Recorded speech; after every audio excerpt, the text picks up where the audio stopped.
ಎಲ್ಲರಿಗೂ ನಮಸ್ಕಾರ. ಶರಣಾರ್ಥಿ. ಡಾಕ್ಟರ್ ಸಿದ್ಧಲಿಂಗಯ್ಯನವರ ಸಾಹಿತ್ಯವನ್ನು, ಅವರ ಹೋರಾಟವನ್ನು, ಅವರ ರಾಜಕೀಯ ಜೀವನವನ್ನು ಪರಿಚಯ ಮಾಡಿಕೊಡುವ ಉದ್ದೇಶದಿಂದ ನಾನಿಲ್ಲಿ ಕುಳಿತಿದ್ದೀನಿ. ಕನ್ನಡ ಸಾಹಿತ್ಯದಲ್ಲಿ ಡಾಕ್ಟರ್ ಸಿದ್ಧಲಿಂಗಯ್ಯನವರ ಹೆಸರು ಭಾಳ ವರ್ಣರಂಜಿತವಾದದ್ದು, ಭಾಳ ಮಹತ್ವದ್ದು ಮತ್ತು ಎಲ್ಲರೂ ಗಮನಿಸಲೇಬೇಕಾದಂತಹದ್ದು. ಅವರಿಗೆ 67 ವರ್ಷದಲ್ಲಿ ಅವರು ಕೊರೋನಾದಿಂದ ಚೇತರಿಸಿಕೊಂಡಿರುವಾಗಲೇ ನಮ್ಮನ್ನು ಅಗಲಿದಂಥವರು. ಅವರು 1954 ಫೆಬ್ರವರಿ 3ನೇ ತಾರೀಕಿನ ದಿವಸ ಇಂದಿನ ಮಾಗಡಿ ತಾಲೂಕಿನ ಮಂಚನಬೆಲೆ ಗ್ರಾಮದಲ್ಲಿ ಜನಿಸಿದರು ಡಾಕ್ಟರ್ ಸಿದ್ಧಲಿಂಗಯ್ಯನವರು. ಅವರ ತಾಯಿ ಶ್ರೀಮತಿ ವೆಂಕಟಮ್ಮ, ತಂದೆ ಶ್ರೀಮಾನ್ ದೇವಯ್ಯ. ಅವರು ಬೆಂಗಳೂರು ವಿಶ್ವವಿದ್ಯಾನಿಲಯದಲ್ಲಿ ಅಧ್ಯಯನ ಮಾಡಿ ಅಲ್ಲೇ ಪ್ರಾಧ್ಯಾಪಕರಾಗಿ, ಕವಿಗಳಾಗಿ, ಕರ್ನಾಟಕದ ವಿಧಾನ ಪರಿಷತ್ತಿನ ಸದಸ್ಯರಾಗಿ, ಕನ್ನಡ ಪುಸ್ತಕ ಪ್ರಾಧಿಕಾರದ ಅಧ್ಯಕ್ಷರಾಗಿ, ಕನ್ನಡ ಅಭಿವೃದ್ಧಿ ಪ್ರಾಧಿಕಾರದ ಅಧ್ಯಕ್ಷರಾಗಿ ಹೀಗೆ ನೂರಾರು ಹುದ್ದೆಗಳನ್ನು ಅಲಂಕರಿಸಿ ಕನ್ನಡ ನಾಡುನುಡಿಗೆ ಹಾಗೂ ದಲಿತ ಚಳವಳಿಗೆ ಅಪಾರವಾದ ಸೇವೆಯನ್ನು ಸಲ್ಲಿಸಿದಂಥವರು ಡಾಕ್ಟರ್ ಸಿದ್ಧಲಿಂಗಯ್ಯನವರು. ಅವರ ಮಹತ್ವವೇನು ಕನ್ನಡ ಸಾಹಿತ್ಯದಲ್ಲಿ, ಅದು ಬಹಳ ಮುಖ್ಯ. ನೋಡಿ, ಕನ್ನಡ ಸಾಹಿತ್ಯ ಸುಮಾರು 1500 ವರ್ಷಗಳ ಅಧಿಕೃತ ದಾಖಲೆ ಇರತಕ್ಕಂಥ ಕನ್ನಡ ಸಾಹಿತ್ಯದಲ್ಲಿ ಸಾಮಾನ್ಯವಾಗಿ ರಾಜರ ಕಥೆಗಳು, ಬ್ರಾಹ್ಮಣರ ಕಥೆಗಳು, ಪುರೋಹಿತರ ಕಥೆಗಳು, ಸೇನಾಧಿಪತಿಗಳ ಕಥೆಗಳೇ ಹೆಚ್ಚಿರೋದು. ಅವರ ವೈಭವೋಪೇತ ಜೀವನ, ಅವರ ಯುದ್ಧ, ಅವರ ಕಾಮ, ಅವರ ಭೋಗ, ಅವರ ಲಾಲಸೆ, ಅವರ ಜೀವನ ಶೈಲಿ, ಇದೇನೇ ಬಹುತೇಕ ಕನ್ನಡ ಸಾಹಿತ್ಯವನ್ನು ಆವರಿಸಿಕೊಂಡಿದೆ.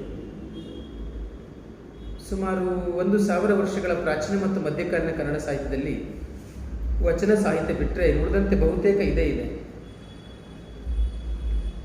ಆದರೆ ಆಧುನಿಕ ಸಾಹಿತ್ಯ ಬಂದಾಗ 20ನೇ ಶತಮಾನ ಆರಂಭದಲ್ಲಿ ಇಂಗ್ಲಿಷ್ನ ಪ್ರಭಾವದಿಂದ, ಬ್ರಿಟಿಷರು ತಂದ ಸುಧಾರಣೆಗಳ ಪ್ರಭಾವದಿಂದ ಕುವೆಂಪು ಅಂತಹ ಒಬ್ಬ ಶೂದ್ರ ಕವಿ ಕನ್ನಡದಲ್ಲಿ ಹುಟ್ಟಿತು. ಅಂದರೆ ಬರೀ ಬ್ರಾಹ್ಮಣ ಪ್ರಜ್ಞೆ, ಕ್ಷತ್ರಿಯ ಪ್ರಜ್ಞೆಗಳೇ ಡಾಮಿನೆಂಟ್ ಆಗಿದ್ದಂಥ ಕನ್ನಡ ಸಾಹಿತ್ಯಕ್ಕೆ ಕುವೆಂಪು ಬಂದ ಮೇಲೆ ಶೂದ್ರ ಪ್ರಜ್ಞೆಯ ಪರಿಚಯ ಆಯಿತು. ಅಂದರೆ ಮಲೆನಾಡಿನ ಒಕ್ಕಲು ಮಕ್ಕಳ ಜೀವನ ಗಾಥೆಯನ್ನು, ಅವರ ಬದುಕನ್ನು, ಅವರ ಏಳುಬೀಳುಗಳನ್ನು, ಅವರ ಸಂಸ್ಕೃತಿಯನ್ನು ಭಾಳ ದಟ್ಟವಾಗಿ, ಪರಿಣಾಮಕಾರಿಯಾಗಿ ಕುವೆಂಪು ಅವರು ಅವರ ಕಾವ್ಯಗಳಲ್ಲಿ ಕಟ್ಟಿಕೊಟ್ಟರು. ಹಾಗಾಗಿ ಈ ಶೂದ್ರ ಪ್ರಜ್ಞೆ ಅಂದರೆ ಆ ಶೂದ್ರರ ಮೂಲಕ ಲೋಕವನ್ನು ನೋಡುವ, ಲೋಕವನ್ನು ಅರ್ಥೈಸುವ, ಲೋಕದ ಸಮಸ್ಯೆಗಳಿಗೆ ಪರಿಹಾರ ಕಂಡುಕೊಳ್ಳುವ ಒಂದು ಹೊಸ ಪ್ರಕ್ರಿಯೆ ಕನ್ನಡ ಸಾಹಿತ್ಯದಲ್ಲಿ ಸೃಷ್ಟಿಯಾಯಿತು, ಶೂದ್ರ ಪ್ರಜ್ಞೆ.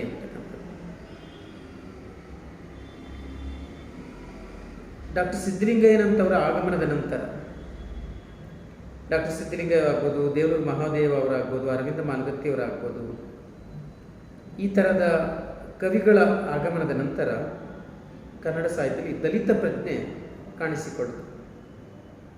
ಅದು 70ರ ದಶಕದ ನಂತರ, 1975ರ ನಂತರ ದಲಿತ ಪ್ರಜ್ಞೆ ಅಂದರೆ ದಲಿತರ ಜೀವನವನ್ನು ಕುರಿತಂತೆ ವಸ್ತುನಿಷ್ಠವಾಗಿ ಬರೆಯುವಂಥ ಒಂದು ಕ್ರಮ ಪ್ರಾರಂಭ ಆಯಿತು. ಅಂದರೆ ಕನ್ನಡ ಸಾಹಿತ್ಯದ ಒಳಗಡೆ ಆ ದಲಿತ ದೃಷ್ಟಿಕೋನವನ್ನು, ದಲಿತ ಜನಜೀವನವನ್ನು ಪರಿಚಯಿಸುವಂತಹ ಒಂದು ಪ್ರಕ್ರಿಯೆ ಪ್ರಾರಂಭ ಆಯಿತು ಡಾಕ್ಟರ್ ಸಿದ್ಧಲಿಂಗಯ್ಯನವರ ಆಗಮನದ ನಂತರ. ಅದನ್ನು ಒಂದು ಸ್ವಲ್ಪ ತಮಗೆ ಬ್ರೀಫ್ ಮಾಡೋಕ್ಕೆ ಇಷ್ಟಪಡ್ತೀನಿ. ಬಹುತೇಕ ಸಾಹಿತ್ಯ ಅನ್ನುವಂಥದ್ದು ಆನಂದಕ್ಕಾಗಿ, ಸೌಂದರ್ಯಾನುಭೂತಿಗಾಗಿ, ರಸಾನುಭೂತಿಗಾಗಿ ಅನ್ನೋ ಅಭಿಪ್ರಾಯವೇ ಹೆಚ್ಚಿರೋದು. ಸಾಹಿತ್ಯ ಅಂದರೆ ಸಂತೋಷ ಪಡಲಿಕ್ಕೆ, ಆನಂದ ಪಡಲಿಕ್ಕೆ ಅಂತ.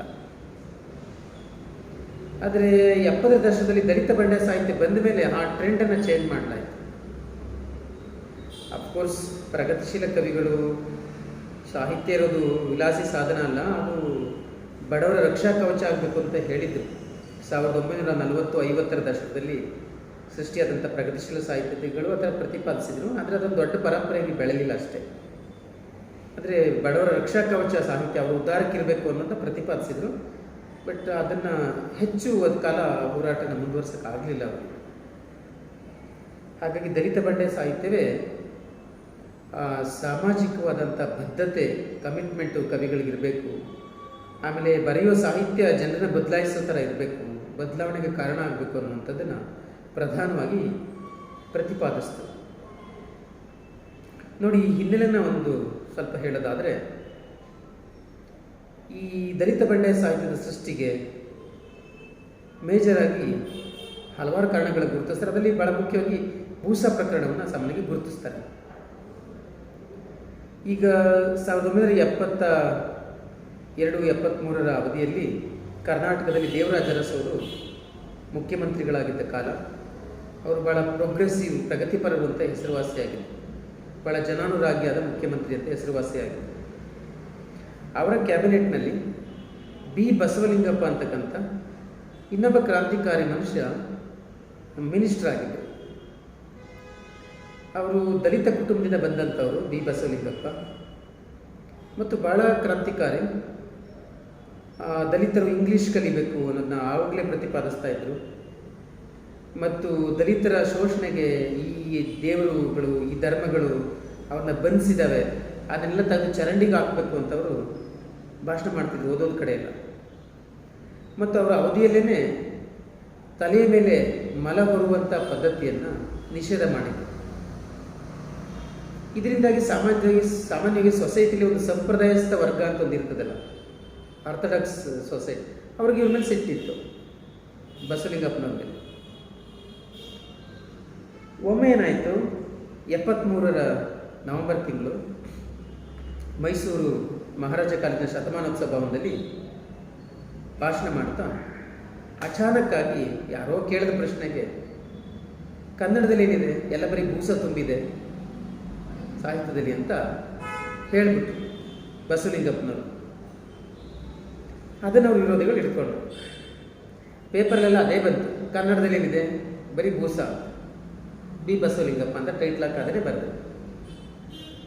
ಆಗ ಇವರು ಕನ್ನಡ ರಾಜ್ಯದಲ್ಲಿ ಮಿನಿಸ್ಟರ್ ಆಗಿ ಕನ್ನಡಕ್ಕೆ ಇಷ್ಟು ಅವಮಾನ ಮಾಡಿದ್ದಾರೆ, ಅವರು ನಾಲಾಯ ಅವ್ರು ಮಿನಿಸ್ಟರ್ ಆಗಿ ಕೂಡ್ದು ಅವ್ರನ್ನ ರಾಜೀನಾಮೆ ಕೊಡಿಸಿ ಅಂತ ಅವ್ರ ವಿರೋಧಿಗಳು, ಕನ್ನಡ ಪರ ಸಂಘಟನೆಗಳು, ಸಂಪ್ರದಾಯಸ್ಥರೆಲ್ಲ ತಿರುಗಿಬಿತ್ತು. ದೇವರಾಜ ಅರಸು ಅವ್ರಿಗೆ ಇಷ್ಟು ಇದೆ, ಬಟ್ ಜನ ಆ ಥರ ವಾತಾವರಣ ಆ ಥರ ಆಗೋಯ್ತು. ದಲಿತರು ಒಂದು ಕಡೆ ಅವರು ತಿರುಗಿಬಿದ್ರು, ಯಾಕೆ ರಾಜೀನಾಮೆ ಕೊಡಬೇಕು, ಕನ್ನಡದಲ್ಲಿ ಭೂಸ ಅಲ್ಲ ಇನ್ನೇನಿದೆ, ನೀವು ಹೊಟ್ಟೆ ತುಂಬಿದವರು ನಿಮ್ಮ ಸಂತೋಷಕ್ಕೆ ಏನಾದರೂ ಬರ್ಕೊಂಡ್ರೆ ಅದು ನಮಗೆ ಅಪ್ಲೈ ಆಗ್ತದೆ, ನಮ್ಗೆ ಅದನ್ನು ಬಂದು ಭಾಗ್ಯವೇನು ಅಂತ ಇವರು ಪ್ರಶ್ನೆ ಆಗ್ತದೆ. ಆ ಸಂದರ್ಭದಲ್ಲಿ ದಲಿತ ಲೋಕದ ಒಳಗಡೆ ಒಂದು ವೈಚಾರಿಕ ಜಗತ್ತು ಸೃಷ್ಟಿಯಾಯಿತು. ಒಂದಷ್ಟು ಜನರು, ಲೇಖಕರು, ಕಲಾವಿದರು ಒಂದು ಗುಂಪು ಕಟ್ಕೊಂಡು ಬಸವಲಿಂಗಪ್ಪನವರ ಹೇಳಿಕೆ ಪರವಾಗಿ ಅಧಿಕಾರಶಾಹಿಗಳು ಬಸವಲಿಂಗಪ್ಪನ ರಾಜೀನಾಮೆಯನ್ನು ತಗೊಳ್ಳೋದ್ರಲ್ಲಿ ಯಶಸ್ವಿಯಾದರು.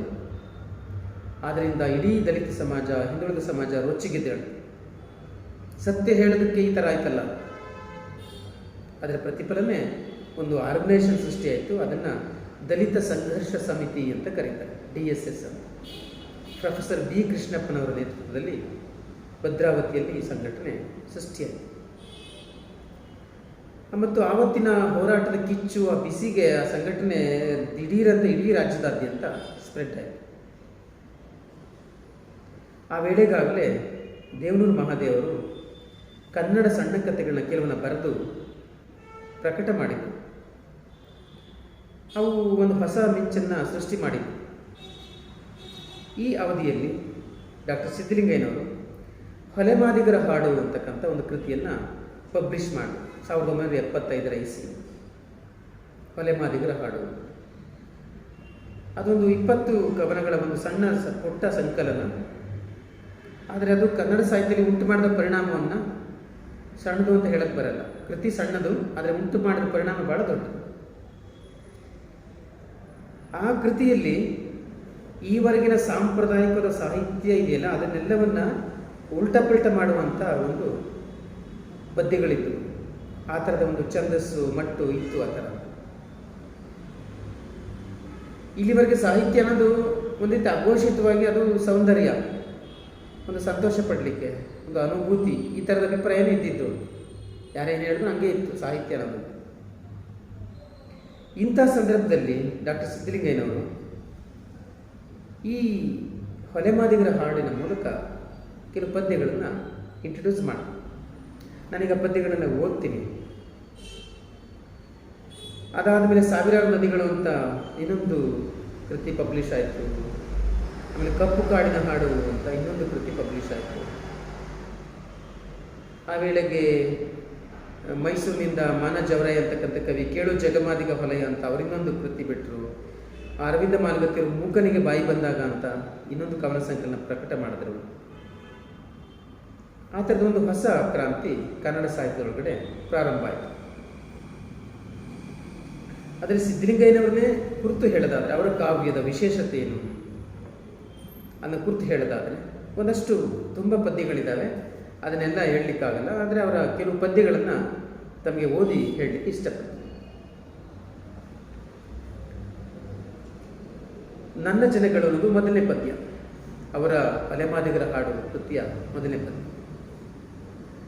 ಇದರಲ್ಲಿ ಇಡೀ ದಲಿತ ಲೋಕ ಅಥವಾ ದಲಿತ ಕುಲ ಎಲ್ಲೆಲ್ಲಿ ಯಾವ ರೀತಿಯಲ್ಲಿ ಸಂಕಟ ಪಡ್ತಿದ್ದಾರೆ ಅಂದರೆ ಒಂದು ದಾಖಲೆ ಇದೆ. ಹಸಿವಿನಿಂದ ಸತ್ತೋರು, ಸೈಜುಗಲ್ಲು ಹೊತ್ತೋರು, ಒದೆಸಿಕೊಂಡು ಹೊರಗಿದವರು ನನ್ನ ಜನಗಳು, ಕಾಲು ಕೈ ಹಿಡಿಯೋರು, ಕೈ ಮಡಗಿಸಿಕೊಳ್ಳೋರು, ಭಕ್ತರಪ್ಪ ಭಕ್ತರೋ ನನ್ನ ಜನಗಳು. ಬಹುಶಃ ಎಕ್ಸ್ಪ್ಲನೇಷನ್ ಬೇಕಾಗಿಲ್ಲ ಅನ್ಸುತ್ತೆ, ಅರ್ಥ ಆಗುತ್ತೆ ಸರಳವಾಗಿ. ಇದು ಜನರಿಗಾಗಿ ಬರೆದಿರೋದ್ರಿಂದ ಅರ್ಥ ಆಗುತ್ತೆ. ಅದರಲ್ಲಿ ತುಂಬ ದೊಡ್ಡ ಪದ್ಯ, ಅಂದರೆ ಒಂದು 4-5 ಸ್ಟ್ಯಾಚರ್ ಇರುವಂಥ ಪದ್ಯ.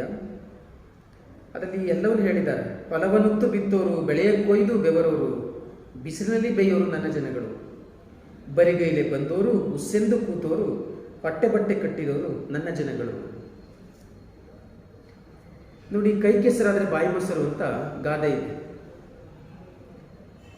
ಅಂದರೆ ದಲಿತ ಲೋಕ ಸಾವಿರಾರು ವರ್ಷಗಳಿಂದ ಮಣ್ಣಿನಲ್ಲೇ ಬದುಕ್ತಿದ್ದಾರೆ, ದುಡಿತಿದ್ದಾರೆ. ಆದರೆ ಅವ್ರ ಅನುಕೂಲವಾಗಿದ್ದಿಲ್ವೇ ಇಲ್ಲ. ಕೈ ಕೆಸರಾದರೆ ಬಾಯಿ ಮೊಸರು, ಅವ್ರ ಬಾಯಿಗೆ ಮೊಸರಂತೂ ಸಿಕ್ಕಿಲ್ಲ. ನೋಡಿ, ಅಲ್ಲಿಂದರೆ ಫಲವನ್ನುತ್ತು ಬಿತ್ತೋರು, ಬೆಳೆಯ ಕೊಯ್ದು ಬೆವರೋರು, ಆದರೂ ಬಿಸಿಲಲ್ಲಿ ಬೇಯೋರು ನನ್ನ ಜನಗಳು. ಅಷ್ಟೆಲ್ಲ ಮಾಡಿದ್ರು. ಬರಿಗೈಲೆ ಬಂದವರು, ಉಸ್ಸೆಂದು ಕೂತೋರು, ಹೊಟ್ಟೆ ಬಟ್ಟೆ ಕಟ್ಟಿದವರು ನನ್ನ, ಅಷ್ಟು ದುಡಿದ್ರು ಕೂಡ ಹೊಟ್ಟೆ ಬಟ್ಟೆ ಕಟ್ಟಿದವರು ನನ್ನ ಜನಗಳು. ಮಾಳಿಗೆಗಳ ಎತ್ತಿದವರು, ಬಂಗಲೆಗಳ ಕಟ್ಟಿದವರು, ಮಾಳಿಗೆ ಕಟ್ಟಿ ಎತ್ತಿದ್ದಾರೆ, ಬಂಗಲೆ ಕಟ್ಟಿದ್ದಾರೆ, ಆದರೆ ಬೀದಿಯಲ್ಲಿ ಬಿದ್ದವರು, ಸದ್ದಿಲ್ಲದೆ ಇದ್ದವರು, ಒಳಗೊಳಗೆ ಹತ್ತೋರು ನನ್ನ ಜನಗಳು.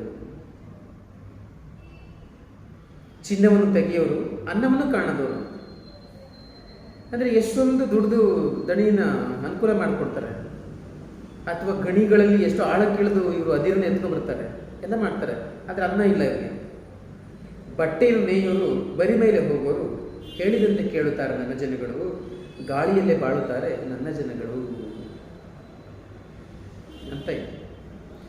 ಹಾಗೆ ಬಡ್ಡಿಯನ್ನು ತೆತ್ತೋರು, ಭಾಷಣಗಳ ಬೆಂಕಿಯಲ್ಲಿ ಬೆಂದು ಬೂದಿಯಾದರು ನನ್ನ ಜನಗಳು. ಎಂಥ ಒಂದು ಒಳ್ಳೆ ಸಾಲಿದೆ ಅಂತಂದರೆ, ನೀವು ಎಷ್ಟು ಜನರು ಚುನಾವಣೆಗಳ ಆಶ್ವಾಸನೆ ಕೊಟ್ಟಿಲ್ಲ, ನಿಮ್ಮ ಬಡತನ ಹೋಗಲಾಡಿಸ್ತೀವಿ ಅಂತ. ನೆಹರು ಕಾಲದಿಂದ ಇವತ್ತಿನ ನರೇಂದ್ರ ಮೋದಿಯ ಕಾಲದವರೆಗೆ ಎಲ್ಲರೂ ಹೇಳಿಲ್ವೇನು, ನಿಮ್ಮನ್ನ ಬೆಳೆಸ್ತೀವಿ, ನಿಮ್ಮ ಬಡತನ ಹೋಗಲಾಡಿಸ್ತೀವಿ, ಗುಡಿಸಲು ಇಲ್ಲದೆ ಇರುವಂಥ ಲೋಕ ಮಾಡ್ತೀವಿ, ಎಲ್ರಿಗೂ ಯಾಕೆ. ಆದರೆ ಎಲ್ಲ ಆಗಿದೆ ಆ ಥರ. ಅಂದರೆ ಪ್ರತಿ ಭಾಷಣಗಳನ್ನು ಇವರು ಕೇಳಿದ್ದಾರೆ, ಚಪ್ಪಳೆ ಹೊಡೆದಿದ್ದಾರೆ ಅಂತ ಖುಷಿ ಪಟ್ಟಿದ್ದಾರೆ. ಆಮೇಲೆ ಯಾವುದೇ ಕಾರ್ಯಕ್ರಮಕ್ಕೆ ಇವರೇ ಬಂದು ಕೂತ್ಕೊಳ್ಳೋದು ಅಂತ. ಹಾಗಾಗಿ ಎಲ್ಲ ಭಾಷಣಗಳನ್ನ ಕೇಳಿ ಕೇಳಿ ಆ ಭಾಷಣಗಳ ಬೂದಿಲೆ ಬೆಂದು ಬೂದಿಯಾಗಿದ್ದಾರೆ. ಇನ್ನೂ ವಿಶೇಷ ಅಂದರೆ, ಪರಮಾತ್ಮನ ಹೆಸರು ಹೇಳಿ ಪರಮಾನ್ನ ಉಂಡ ಜನಕ್ಕೆ ಬೂಟು ಮೆಟ್ಟು ಹೊಲೆದವರು ನನ್ನ ಜನಗಳು. ಇದೊಂದು ಅತ್ಯಂತ ಪರಿಣಾಮಕಾರಿಯಾದ ಸಾಲು, ಮತ್ತು ಇಡೀ ಕನ್ನಡ ಸಾಹಿತ್ಯದಲ್ಲಿ ಒಂಥರ ಇಡಿಯಂ ಥರ ಇದೆ ಇದು ಪದ್ಯ, ನುಡಿಗಟ್ಟು ಥರ, ಅಷ್ಟು ಫೇಮಸ್ ಆಗಿಬಿಟ್ಟಿದೆ. ಪರಮಾತ್ಮನ ಇದರ ಹಿಂದಿನ ಧ್ವನಿಯನ್ನು ಗಮನಿಸಬೇಕು. ಪರಮಾತ್ಮನ ಹೆಸರು ಹೇಳಿ ಪರಮಾನ್ನ ಉಂಡ ಜನಕ್ಕೆ ಬೂಟು ಮೆಟ್ಟು ಹೊಲೆದವರು ನನ್ನ ಜನಗಳು. ಈ ರೀತಿ ಕನ್ನಡಕ್ಕೊಂದು ಹೊಸ ಒಂದು ಧಾಟಿಯನ್ನು, ಒಂದು ಹೊಸ ಸಬ್ಜೆಕ್ಟನ್ನು ಸಿದ್ಧಲಿಂಗಯ್ಯನವರ ಕಾವ್ಯ ಕೊಡ್ತು. ಇದು ಒಂದು ರೀತಿಯ ಸಾಹಿತ್ಯ. ಆದರೆ ಇದಕ್ಕಿನ್ನೂ ಆಪೋಸಿಟ್ ಆದಂಥ ಇನ್ನೂ ರೊಚ್ಚು ಆಕ್ರೋಶವನ್ನು ಎಕ್ಸ್ಪ್ರೆಸ್ ಮಾಡುವಂಥ ಪದ್ಯಗಳು ಕೂಡ ಬಂದವು. ಅದು ಒಂದು ಮೂಳೆಯ ಹಾಡುವಲ್ಲಿ ಒಂದೆರಡು ಸಾಲು ಓದ್ತೀನಿ ನಾನು. ಎಷ್ಟು ದಿನ ಈ ಪುಟಗೋಸಿಗಳಾಟ, ಎಷ್ಟು ದಿನ ಈ ಪುಟಗೋಸಿಗಳಾಟ, ಸಿಡಿತೀನಿ ಬಾಂಬ್ ಸಿಡ್ದಂಗೆ, ಇವರ ಸಿಂಗಾರ, ಸೋಪ, ಗಾಜು, ಲೈಟು ಎಲ್ಲ ಪುಡಿ ಪುಡಿ ಆಗಂಗೆ, ನನ್ನ ಮ್ಯಾಲ ನಿಂತ್ಕೊಂಡು ತುಳಿತಾರೆ ಈ ಬಂಗ್ಲೆ ಕೆಳಗೆ ಬೀಳಂಗೆ, ಸೌದೆ ಸಿಗ್ದಂಗೆ ಸಿಗಿತೀನಿ ಸಾವುಕಾರಿ ಮೈಯ, ಕಳ್ಳು ಪಚ್ಚಿ ಬಗಿತೀನಿ, ಕುಟ್ತೀನಿ ಗಂಟು ಮೂಳೆ ಕೊಬ್ಬ, ಕುಡಿತೀನಿ ಘಟಘಟನೆ ಹೆಂಡ ಕುಡ್ದಂಗೆ ಸಾವುಕಾರಿ ರಕ್ತನ. ಈ ಭಾಷೆನ ಗಮನಿಸಿ, ಇಲ್ಲಿನ ಆಕ್ರೋಶನ ಗಮನಿಸಿ. ಹಾಗೆ ಅದರ ಪಕ್ಕದಲ್ಲಿ ಇನ್ನೊಂದು ಪದದ ಒಂದು ಪದ ಅಂತ, ಇಕ್ರಲ ಒದಿರ್ಲ ಈ ನನ್ನ ಮಕ್ಕಳ ಚರ್ಮ ಎಬ್ಬರ್ಲ, ಇಕ್ರಲ ಒದಿರ್ಲ ಈ ನನ್ನ ಮಕ್ಕಳ ಚರ್ಮ ಎಬ್ಬರ್ಲ. ಇಲ್ಲೂ ಸಹಿತವಾಗಿ ರಿದಮ್ ಕೂಡ ಇದೆ.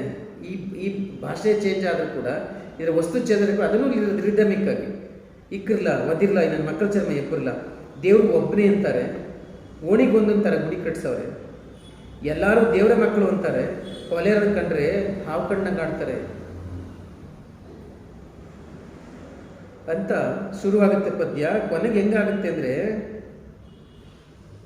ತಲೆ ಎತ್ತಂಗಿಲ್ಲ, ಬಗ್ಗಿಸ್ಕೋಬೇಕು, ಈ ನನ್ನ ಮಕ್ಕಳು ಕಳ್ಳಾಟ ಆಡ್ತಾವ್ರೆ, ಅದಕ್ಕೇನೆ ಇಕ್ಕಲ್ಲ ಒದಿರ್ಲ ಈ ಸೂಳೆ ಮಕ್ಕಳು ಮೂಳೆ ಮುರಿರ್ಲ ಅಂತ ಪದ್ಯ ಎಂಡ. ಇದು ಫಸ್ಟ್ ಕವನ ಸಂಕಲನದಲ್ಲಿ ಬರ್ತಕ್ಕಂಥ ಪದ್ಯಗಳು. ನೋಡಿ, ಈ ಪದ್ಯಗಳು ಬಂದಾಗ ಇಡೀ ಕನ್ನಡ ಸಾಹಿತ್ಯ ಒಂದು ರೀತಿಯಲ್ಲಿ ಬೆಚ್ಚಿಬಿಡ್ತು. ಇದು ಸಾಹಿತ್ಯವೇ, ಇದು ಸಾಹಿತ್ಯ ಅಂತ ಕರಿಬೇಕು. ಆದರೆ ಯಾಕೆ ಆಗಬಾರ್ದು ಅಂತ ಇನ್ನೊಂದು ದನಿ ಎತ್ತು, ಯಾಕೆ ಆಗಬಾರ್ದು.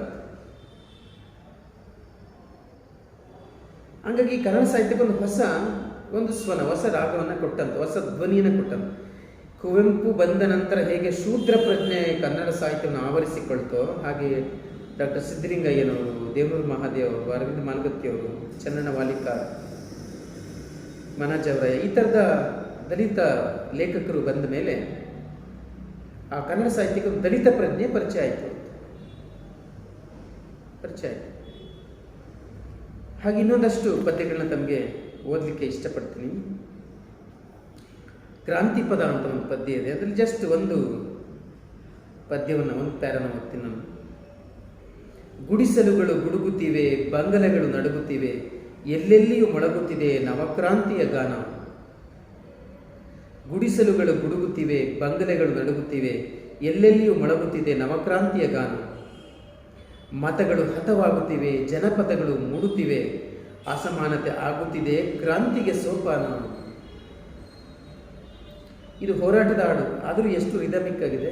ಆ ಸಿದ್ಧಲಿಂಗನವರಿಗಿರುವ ಕಾವ್ಯಶಕ್ತಿಯನ್ನು ಗಮನಿಸಬೇಕು.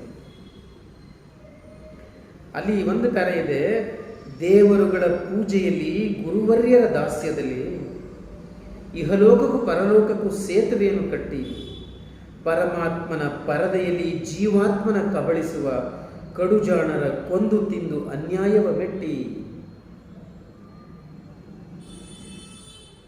ದೇವರುಗಳ ಪೂಜೆಯಲ್ಲಿ, ಗುರುವರ್ಯರ ದಾಸ್ಯದಲ್ಲಿ, ಇಹಲೋಕಕ್ಕೂ ಪರಲೋಕಕ್ಕೂ ಸೇತುವೆಯನ್ನು ಕಟ್ಟಿ, ಪರಮಾತ್ಮನ ಪರದೆಯಲ್ಲಿ ಜೀವಾತ್ಮನ ಕಬಳಿಸುವ ಕಡುಜಾಣರ ಅನ್ಯಾಯವ ಕೊಂದು ತಿಂದು ಮೆಟ್ಟಿ.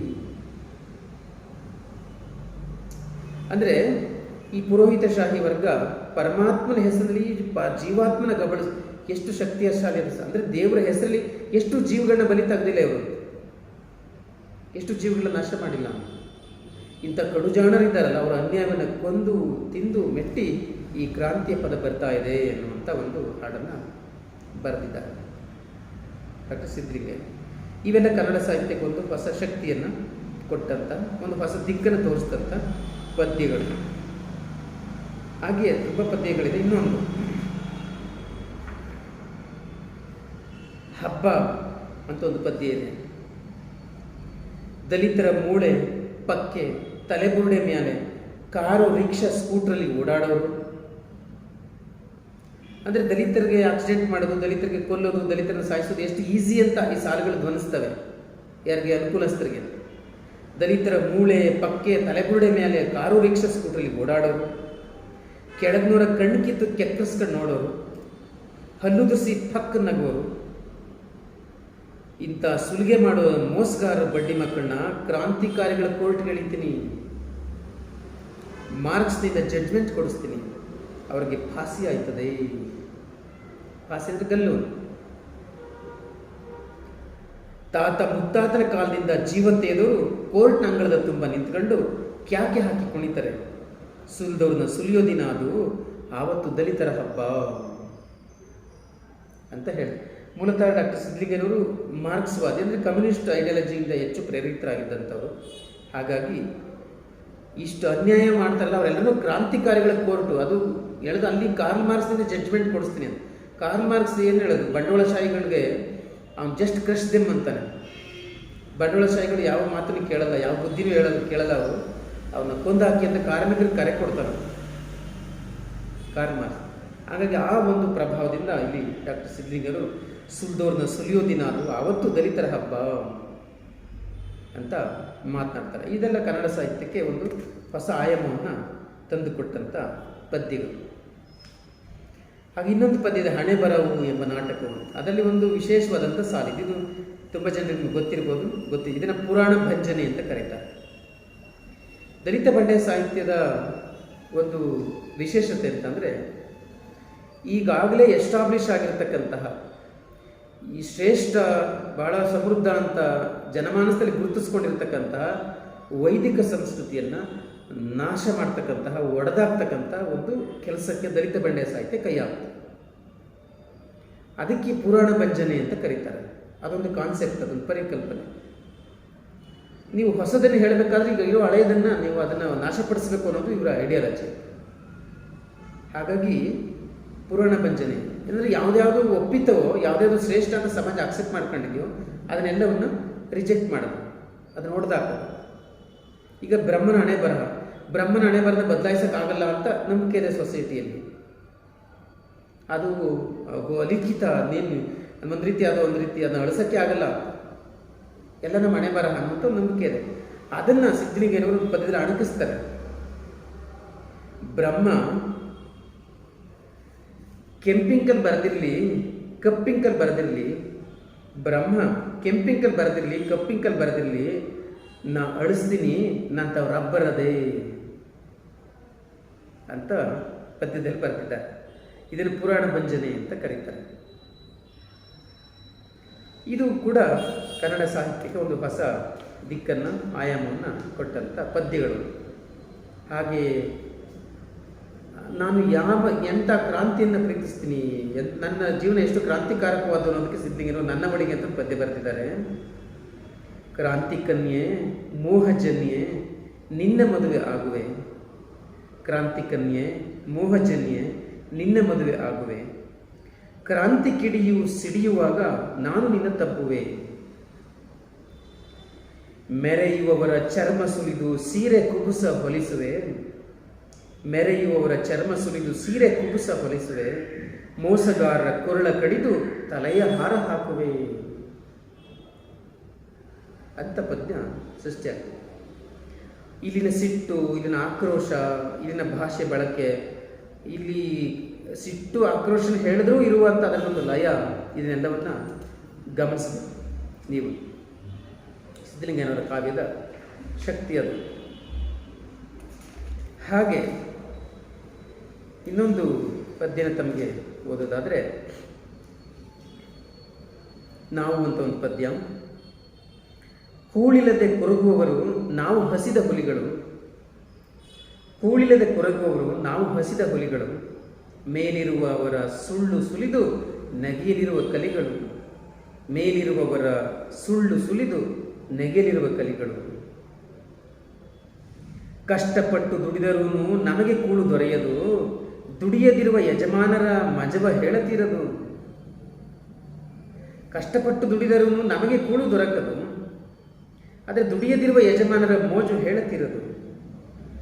ದೈವ ಮತವ ಮುಂದೆ ಮಾಡಿ ನಮಗೆ ಮೋಸ ನಡೆದಿದೆ, ದೈವ ಮತವ ಮುಂದೆ ಮಾಡಿ ನಮಗೆ ಮೋಸ ನಡೆದಿದೆ, ಅನ್ಯಾಯಕ್ಕೆ ಅನ್ಯಾಯ ಮುಯಿಗೆ ಮುಯಿ ಮುಂದಿದೆ, ಅನ್ಯಾಯಕ್ಕೆ ಅನ್ಯಾಯ ಮುಯಿಗೆ ಮುಯಿ ಮುಂದಿದೆ ಅಂತ ಒಂದು ಕ್ರಾಂತಿಕಾರಕವಾದಂಥ ಒಂದು ಪದ್ಯವನ್ನು ಸಿದ್ಧಲಿಂಗಯ್ಯನವರು ಕೊಟ್ಟಿದ್ದಾರೆ. ಇಲ್ಲೂ ಸಹಿತವಾಗಿ ಆ ಥರದ ಒಂದು ಸಿಟ್ಟು, ಆಕ್ರೋಶ ಇದನ್ನೆಲ್ಲವನ್ನು ಕಾಣುತ್ತೆ. ಹಾಗೆ ಸಾವಿರಾರು ನದಿಗಳು ಅಂತಕ್ಕಂಥ ಪದ್ಯದ ಒಂದಷ್ಟು ಪದ್ಯಗಳನ್ನು ಓದಕ್ಕೆ ಇಷ್ಟಪಡ್ತೀನಿ. ಸಾವಿರಾರು ಅಂದರೆ 70ರ ದಶಕದಲ್ಲಿ ಈ ಭೂಸಾ ಪ್ರಕರಣದಿಂದ ಅಥವಾ ದಲಿತ ಬಂಡೆ ಸಾಹಿತ್ಯದಿಂದ ಉಂಟಾದಂಥ ಜಾಗೃತಿ ದಲಿತರನ್ನ ರೊಚ್ಚಿಗೆಬ್ಬಿಸ್ತು. ಏನೇ ಅನ್ಯಾಯ ಆದರೂ ಕೂಡ ಸಾವಿರಾರು ಜನ, ಲಕ್ಷಾಂತರ ಜನ ಬೀದಿಗೆ ಬಂದು ಹೋರಾಟ ಮಾಡುವಂತಹ ಒಂದು ಶಕ್ತಿಯನ್ನು ಕೊಡ್ತು. ಆ ಒಂದು ಪರಿಪಾಠವನ್ನು ಕಲ್ಪಿಸ್ಕೊಡ್ತು. ಅವತ್ತು 70-80ರ ದಶಕದಲ್ಲಿ ಆ ಥರ ಸಾವಿರಾರು ಜನ, ಲಕ್ಷ ಜನರು ಸೇರಿ ಸರ್ಕಾರಗಳನ್ನ ಬೆದರಿಸಿದಂಥ, ಅವ್ರನ್ನ ನಡುಗಿಸಿದಂಥ, ಅವ್ರ ಕಣ್ಣು ತೆರೆಸಿದಂಥ ಬೇಕಾದಷ್ಟು ಪ್ರಸಂಗಗಳು ನಡೆದಿದ್ದಾವೆ. ಅಂಥ ಒಂದು ಹೋರಾಟವನ್ನು ಕಣ್ಣಾರ ನೋಡಿ ಬರೆದಂಥ ಹಾಡಿದು. ನಿನ್ನೆ ದಿನ ನನ್ನ ಜನ ಬೆಟ್ಟದಂತೆ ಬಂದರು, ನಿನ್ನೆ ದಿನ ನನ್ನ ಜನ ಬೆಟ್ಟದಂತೆ ಬಂದರು, ಕಪ್ಪು ಮುಖ ಬೆಳ್ಳಿಗಡ್ಡ ಉರಿಯುತ್ತಿರುವ ಕಣ್ಣುಗಳು, ಕಪ್ಪು ಮುಖ ಬೆಳ್ಳಿಗಡ್ಡ ಉರಿಯುತ್ತಿರುವ ಕಣ್ಣುಗಳು, ಹಗಲು ರಾತ್ರಿಗಳನ್ನು ಸೀಳಿ ನಿದ್ದೆಯನ್ನು ಒದ್ದರು, ಹಗಲು ರಾತ್ರಿಗಳನ್ನು ಸೀಳಿ ನಿದ್ದೆಯನ್ನು ಒದ್ದರು, ಕಂಬಳಿಗಳು ಕೊರಗಿದವು ಎದ್ದೇಳುವ ರೊಚ್ಚಿಗೆ, ಭೂಕಂಪನವಾಯಿತು ಅವರು ಕುಣಿದ ಹುಚ್ಚಿಗೆ. ಆ ಪದ್ಯದ ಶಕ್ತಿ ಸಾಲುಗಳ ಗಮನಿಸಿ. ಹಾಗೆ ಮುಂದಕ್ಕೆ, ಇವರು ಬಾಯಿ ಬಿಟ್ಟೊಡನೆ ಅವರ ಬಾಯಿ ಕಟ್ಟಿತು, ಇವರು ಬಾಯಿ ಬಿಟ್ಟೊಡನೆ ಅವರ ಬಾಯಿ ಕಟ್ಟಿತು, ಇವರ ಕಂಠ ಕೇಳಿದೊಡನೆ ಅವರ ದನಿ ಇಂಗಿತು, ಇವರ ಕಂಠ ಕೇಳಿದೊಡನೆ ಅವರ ದನಿ ಇಂಗಿತು. ಈ ಥರದ ಒಂದು ಶಕ್ತಿಶಾಲಿಯಾದಂಥ ಸಾಲುಗಳನ್ನ ಬರುತ್ತೆ. ಹಾಗೆ ದಲಿತರಿಗೆ ಆಗಿರುವಂಥ ಸಂಕಟ, ನೋವುಗಳನ್ನು ದಲಿತ ಬಂಡೆ ಸಾಹಿತ್ಯ ಯಥೇಚ್ಛವಾಗಿ ಹಿಡಿದಿಟ್ಟಿದೆ. ಅದೊಂದು ರೌರವ ಲೋಕ. ಯಾರೇ ಓದಿದ್ರು ಕೂಡ ಅಪಾರವಾದಂಥ ಯಾತನೆ ಆಗುವಷ್ಟು ದಲಿತರ ಸಂಕಟಗಳನ್ನು ದಲಿತ ಬಂಡೆ ಸಾಹಿತ್ಯ ದಾಖಲಿಸಿದೆ. ಅದರೊಂದು ಪದ್ಯ ಎಷ್ಟು ಚೆನ್ನಾಗಿದೆ ಗಮನಿಸಿ. ದೊಡ್ಡಗೌಡರ ಬಾಗಿಲಿಗೆ ನಮ್ಮ ಮೂಳೆಯ ತೋರಣ, ದೊಡ್ಡಗೌಡರ ಬಾಗಿಲಿಗೆ ನಮ್ಮ ಮೂಳೆಯ ತೋರಣ, ನಮ್ಮ ಜನಗಳ ಕಾಲು ಕೈ ಕಂಬ ಅವರ ಹಟ್ಟಿಗೆ. ಅಂದರೆ ಗೌಡರ ಮನೆ ಯಾರ ಮೇಲೆ ನಿಂತಿದೆ ಅಂದರೆ ಇವರ ದುಡಿಮೆ ಮೇಲೆ ಅಂತ. ಅವರ ಮನೆ ಕಂಬಗಳೇ ಇವ್ರ ಕಾಲು ಕೈಗಳೇ ಅಂದರೆ ಅಷ್ಟು ದುಡಿದಿದ್ದಾರೆ ಅಂತ ಈ ಪದ್ಯಗಳ ಸಾಲುಗಳ. ಇದೊಂದು ಒಳ್ಳೆ ರೂಪಕ. ಇಡೀ ಪದ್ಯ ಎಷ್ಟು ಚೆನ್ನಾಗಿದೆ ಗಮನಿಸಿ. ಅವರ ಬೇಟೆಗೆ ನಾವು ಮೊಲಗಳು, ನಮ್ಮ ಬಾಳೇ ಬಂಗಲೆ. ಅವರ ಬೇಟೆಗೆ ನಾವು ಮೊಲಗಳು ಅಂದರೆ ಇವ್ರನ್ನ ಒಡೆಯೋದು, ಬಡಿಯೋದು, ಕೊಲ್ಲೋದು ಎಷ್ಟು ಈಸಿ ಅಂತ, ಬೇಟೆಯಾಡೋದಷ್ಟು ಸುಲಭ. ನಮ್ಮ ಬಾಳೇ ಅವರಿಗೆ ಬಂಗಲೆ, ಅವರ ಬಂಗಲೆಯ ಅಂಗಳಕ್ಕೆ ನಮ್ಮ ರಕ್ತದ ರಂಗೋಲೆ, ಅವರ ಬಂಗಲೆಯ ಅಂಗಳಕ್ಕೆ ನಮ್ಮ ರಕ್ತದ ರಂಗೋಲೆ, ಅವರ ತೋಟದ ತೆಂಗಿನಲ್ಲಿ ನಮ್ಮ ರಕ್ತದ ಎಳನೀರು, ಅವರ ಅಮಲಿನ ಗುಂಗಿನಲ್ಲಿ ಕೂಲಿ ಹೆಣ್ಣಿನ ಕಣ್ಣೀರು. ಎಷ್ಟು ಚೆನ್ನಾಗಿದೆ ರೂಪಕಗಳು ಗಮನಿಸಿ. ಅಂದರೆ ಒಂದು ದೌರ್ಜನ್ಯವನ್ನು, ಒಂದು ಅನ್ಯಾಯವನ್ನು ಕೂಡ ರೂಪಕದ ಭಾಷೆಯಲ್ಲಿ ಹೇಳಬಲ್ಲ ಸಮರ್ಥ ಕವಿ ಡಾಕ್ಟರ್ ಸಿದ್ದಲಿಂಗಯ್ಯನವರು. ಅವರ ಕವಿತ್ವ ಶಕ್ತಿನ ಇಲ್ಲೆಲ್ಲ ಗಮನಿಸ್ಬೋದು. ಅವರ ತೋಟದ ತೆಂಗಿನಲ್ಲಿ ನಮ್ಮ ರಕ್ತದ ಎಳನೀರು ಅಂದರೆ ಅಲ್ಗ ಆ ಒಂದೊಂದು ಎಳನೀರು ಬೆಳೀಲಿಕ್ಕೆ ಇವ್ರು ಎಷ್ಟು ರಕ್ತ ಬಸಿದಿದ್ದಾರೆ ದಲಿತರು ಅನ್ನೋದನ್ನ ಆ ಸಾಲು ಹೇಳ್ತಾರೆ. ಅವರ ಅಮಲಿನ ಗುಂಗಿನಲ್ಲಿ ಕೂಲಿ ಹೆಣ್ಣಿನ ಕಣ್ಣೀರು. ಜಮೀನ್ದಾರರು ಈ ಕೂಲಿ ಕಾರ್ಮಿಕರ ಹೆಣ್ಣು ಮಕ್ಕಳನ್ನ ಎಷ್ಟು ಶೋಷಣೆ ಮಾಡಿರ್ಬೋದು, ಎಷ್ಟು ಅತ್ಯಾಚಾರ ಮಾಡಿರ್ಬೋದು, ಲೈಂಗಿಕವಾಗಿ ಹೇಗೆಲ್ಲ ಬಳಸ್ಕೊಂಡಿರ್ಬೋದು ಅನ್ನೋದನ್ನು ಈ ಸಾಲು. ಅವರ ಅಮಲಿನ ಗುಂಗಿನಲ್ಲಿ ಕೂಲಿ ಹೆಣ್ಣಿನ ಕಣ್ಣೀರು.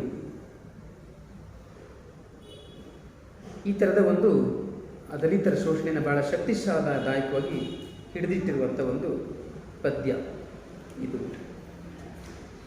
ಹಾಗೆ ಇನ್ನಷ್ಟು ನಿಮಗೆ ಒಂದಷ್ಟು ಪದ್ಯಗಳನ್ನ ಪರಿಚಯಿಸಕ್ಕೆ ಇಷ್ಟಪಡ್ತೀನಿ.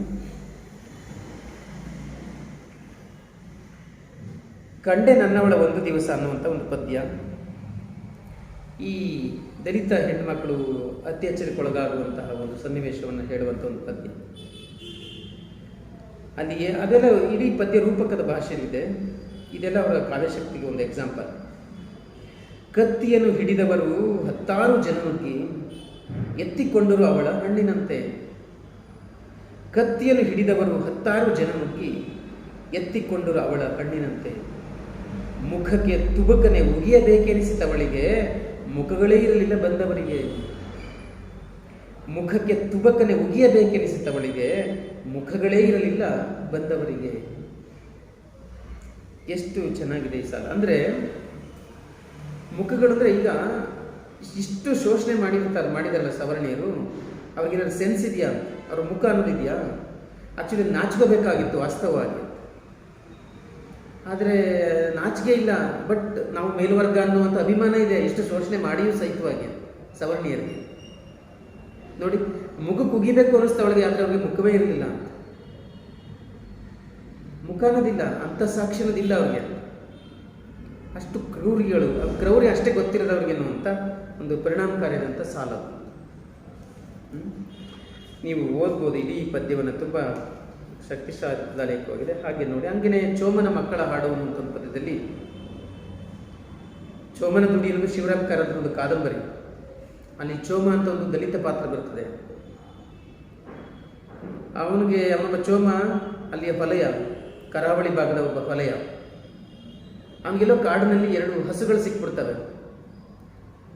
ಆ ಹಸುಗಳು ಸಿಕ್ಕಿದ ಮೇಲೆ ಇವನಿಗೆ ಒಂದು ಆಸೆ ಹುಟ್ಟುತ್ತದೆ, ನಾನು ಸ್ವಂತ ಭೂಮಿ ಉಳುಮೆ ಮಾಡಬೇಕು ಒಂದು ಆಸೆ ಬರ್ತದೆ ಚೋಮನಿಗೆ. ಆದರೆ ಹೊಲೆಯರು ಸ್ವಂತ ಭೂಮಿ ಉತ್ತರೆ ಪ್ರಳಯ ಆಗುತ್ತೆ ಅನ್ನೋ ನಂಬಿಕೆ ಕರಾವಳಿ ಭಾಗದಲ್ಲಿ ಅವತ್ತಿತ್ತು. ಹೊಲೆಯರು ಸ್ವಂತ ಭೂಮಿ ಉಳೋದ, ಹಂಗೆ ಉತ್ತರೆ ಪ್ರಳಯ ಆಗುತ್ತೆ. ಹಾಗಾಗಿ ಅವನಿಗೆ ಯಾರು ಜಮೀನು ಕೊಡಲ್ಲ. ಅವನಿಗೊಬ್ಬ ದನಿ ಒಡೆಯ ಇರ್ತಾರೆ, ಸಂಕಪ್ಪಯ್ಯ ದನಿ ಅಂತ, ಅವನು ಕೊಡಲ್ಲ, ಯಾರೂ ಕೊಡಲ್ಲ. ಅವನಿಗೆ ನೀಲ, ಕಾಳ, ಗುರುವ, ಚನಿಯ ಅಂತಕ್ಕಂಥ 4 ಮಕ್ಕಳು, ಬೆಳ್ಳಿ ಅಂತಕ್ಕಂಥ ಒಂದು ಮಗಳು. ಅದೊಂದು ಅದ್ಭುತವಾದ ಕಾದಂಬರಿ ಶಿವರಾಮ್ ಕಾರಂತರು. ತಾವು ಆಸಕ್ತರು ಯಾರಾದರೂ ಓದ್ಬೋದು. ಅಂದರೆ ಇಡೀ ದಲಿತರ ಒಂದು ಶೋಷಣೆಯನ್ನು, ಅವರ ಅಸಹಾಯಕತೆಯನ್ನು, ಅಷ್ಟು ಮಹತ್ವಾಕಾಂಕ್ಷೆ ಇದ್ದರೂ ಸಹಿತವಾಗಿ ಅದನ್ನು ಕರ್ಬ್ ಮಾಡ್ತಕ್ಕಂಥ ಸವರ್ಣೀಯರ ದುಷ್ಟ ಮನಸ್ಥಿತಿಯನ್ನು ಕಾದಂಬರಿ ಹೇಳುತ್ತೆ. ಇಲ್ಲಿ ಅದೇ ಪದ್ಯನ, ಅದೇ ಪದ್ಯದಲ್ಲಿ ಕಾಳ, ನೀಲ, ಬೆಳ್ಳಿ, ಗುರುವ, ಚನಿಯ, ಚೋಮನ ಮಕ್ಕಳು ನಾವು ಅಂತ ಒಂದು ಪದ್ಯ ಶುರುವಾಗುತ್ತೆ. ಕಣ್ಣಿನ ಒಳಗೆ ನೋವಿರುವವರು, ಮಣ್ಣಿನ ಒಳಗೆ ಮುಖವಿಟ್ಟವರು. ಕಣ್ಣಿನ ಒಳಗೆ ನೋವಿರುವವರು, ಮಣ್ಣಿನ ಒಳಗೆ ಮುಖವಿಟ್ಟವರು.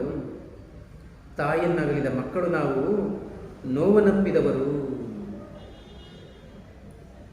ಉಕ್ಕಿನ ಮೈ, ಹೂವಿನ ಮನಸ್ಸು. ಈ ಸಾಲುಗಳನ್ನ ಉಕ್ಕಿನ ಮೈ ಅಂದರೆ ಮನಸ್ಸು ಮಾತ್ರ ಹೂವಿನ ಮನಸ್ಸು, ದೇಹ ಹೊರಟು, ಆದರೆ ಮನಸ್ಸು ಮೃದುವನ್ನು. ಭೂತಾಯಿಯ ಮಲಮಕ್ಕಳು ನಾವು, ಚೋಮನ ಎಲುಬುಗಳು. ಭೂತಾಯಿಯ ಮಲಮಕ್ಕಳು. ಆ ಸಾಲುಗಳನ್ನ ಗಮನಿಸಿ. ಸಾಮಾನ್ಯವಾಗಿ ಯಾರನ್ನ ಸಾಫ್ಟ್ ಅಂತ ನಾವು ಕರಿತೀವೋ ಅವರು ಎಷ್ಟು ಸಾವಿರಾರು ವರ್ಷಗಳಿಂದ ರೌದ್ರ ಕ್ರೌರ್ಯಗಳನ್ನ, ಅನ್ಯಾಯಗಳನ್ನ ಎಸಗಿದ್ದಾರೆ. ಮೃದು ಸ್ವಭಾವದ ಜನರು ಅನ್ನಿಸ್ಕೊಳ್ತಕ್ಕಂಥವ್ರು. ಆದರೆ ನಾವು ಅಂಥವ್ರಲ್ಲ ಅಂತ. ಉಕ್ಕಿನ ಮೈ, ಹೂವಿನ ಮನಸ್ಸು ಅಂತ ಹೇಳ್ತಾ ಇದ್ದಾರೆ ಸಿದ್ಧಲಿಂಗಯ್ಯ. ಹಾಗೆ ಇನ್ನೊಂದು ಪದ್ಯವನ್ನು ತಮಗೆ ಹೇಳಲಿಕ್ಕೆ ಇಷ್ಟಪಡ್ತೀನಿ.